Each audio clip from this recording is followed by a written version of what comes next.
નમસ્કાર mid day news સાથે હું છું જિજ્ઞાસા। મિડ ડે ન્યૂઝમાં સૌથી પહેલા વાત કરીએ વરસાદની તો રાજ્યના 72 તાલુકામાં વરસ્યો છે વરસાદ।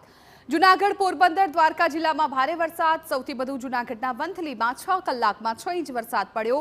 કેશોદમાં 5 ઇંચ વરસાદથી પાણી ભરાઈ ગયા। 23 તાલુકામાં 1 ઇંચથી વધુ વરસાદ નોંધાયો છે।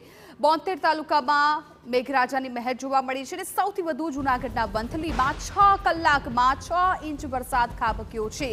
કેશોદમાં પણ 5 ઇંચ જેટલો વરસાદ નોંધાયો છે। રસ્તાઓ પાણી થઈ ગયા છે।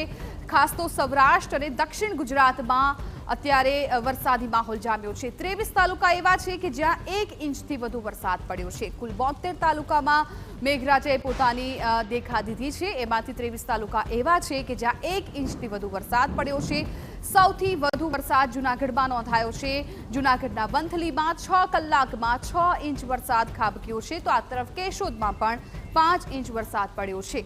મેઘરાજા સૌરાષ્ટ્ર પર વિશેષ મહેરબાન થયા છે। સૌરાષ્ટ્રના મોટાભાગના જિલ્લામાં વરસાદ વરસી રહ્યો છે, જ્યારે કે પોરબંદર, દ્વારકા, જૂનાગઢ, ગીર સોમનાથમાં ભારે વરસાદથી જનજીવન પ્રભાવિત થયું।